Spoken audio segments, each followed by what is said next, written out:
Hello, and welcome to SFG Top Performance Grain and Feed Podcast.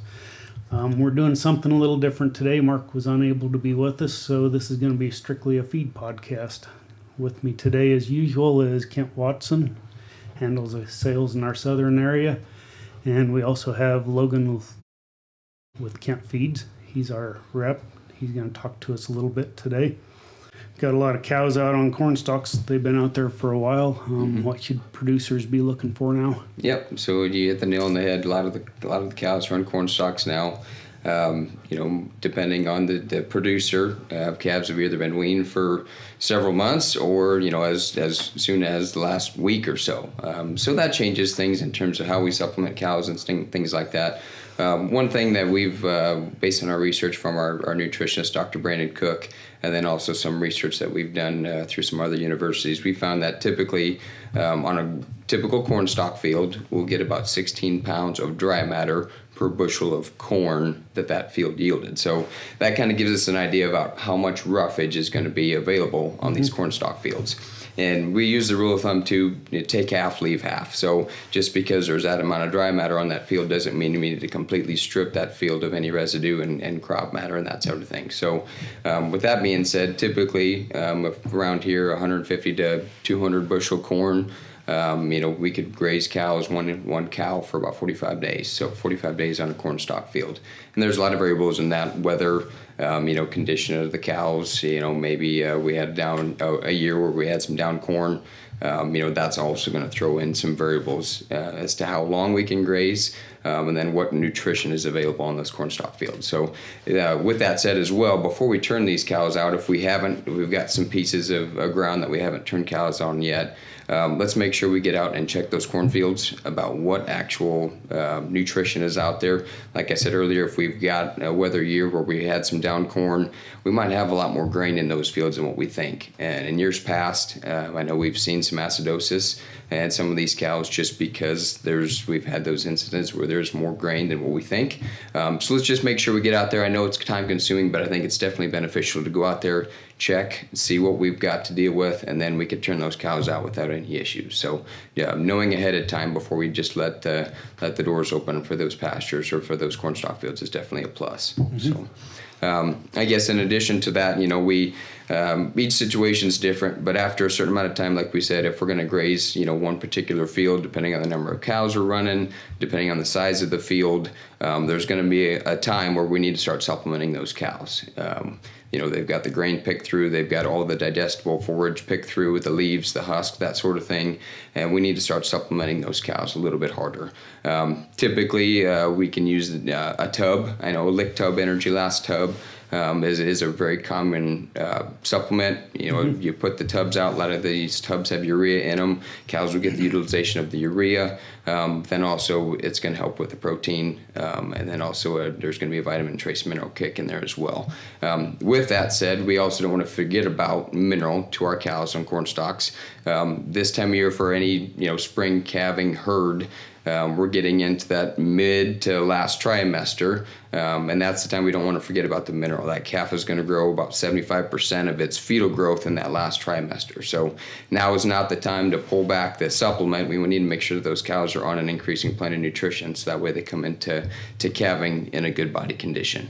And I think that's one of the main things we can do as producers is body condition score the cows. We need to know what condition that they're in going into that calving interval, which then in turn will help get them cows bred back in a timely manner and keep that 365-day calving interval. So things we can do, things we can look at, but I think those are the main things we need to focus when the cows are on stalks. And then when it comes time, maybe we need to pull those cows off of stalks, bring them in closer when we get closer to calving, and then they'll really be relying on strictly, stored forages, corn silages, hays, those types of things, and not necessarily going to be grazing. In some instances, we can graze all winter long, which is great. It's a lot cheaper to have a cow graze her intake versus having it hand delivered through a feeder wagon or through, rolling out bales of hay, that type of thing. So with that said, though, we do when you body condition score cows, 5 or 6 is pretty, that's kind of the goal we want to shoot for. Now's the time we want to make sure that those cows are in good shape, whether they're on stalks or going out on stalks. It's hard to put that condition back on when the weather turns, we've got snow on the ground, and it's really cold. So we really need to push that in, those the supplements, and make sure that the cows are in good shape this time of the year. Instead of 5 or 6, can you kind of give guys an idea of what a 5 and a 6 looks like? Sure. Yep. So the body condition score scale is 1 to 9. 1 being way too thin, 9 being too fleshy, and a lot of that is opinions. My condition or my idea of a 5 could be different than yours, right? So, but typically 5 is average, where we're not necessarily seeing bones and the spinal cord and things like that. And we don't have the fat pockets, and you can tell when a cow is carrying extra condition. So it's kind of that happy medium where they've got some flesh on the ribs, things like that, but they're just in good solid shape. So we talked about forages a little bit, and we've done it already, and I would continue to push producers to get those forages sampled. I think that's going to be a huge tool that we can utilize as a feed service, but also that the customer can utilize and know if they're deficient in something. A lot of times it's going to be energy and protein is what we're going to be testing for, and then figuring out what the total digestible nutrients are in those forages, and that's going to help us make recommendations on what we need to supplement those cows. And so it's a pretty inexpensive tool that we can use to really have a better idea of what's going into our cows. I do agree. It's hard to know what you're feeding if you don't know what you're feeding. So, that's exactly right. Yep. Ken, you got any closing comment? Soon after the first of the year, we'll be coming out with some pretty significant specials on mineral, and like he was saying, if we're not there, we'll be very shortly be in the last trimester of their gestation, and the plane of nutrition greatly increases in that last trimester, and so it's vital that we get the proper vitamins and trace minerals along with other nutrients, but into these animals to help them get through that last trimester.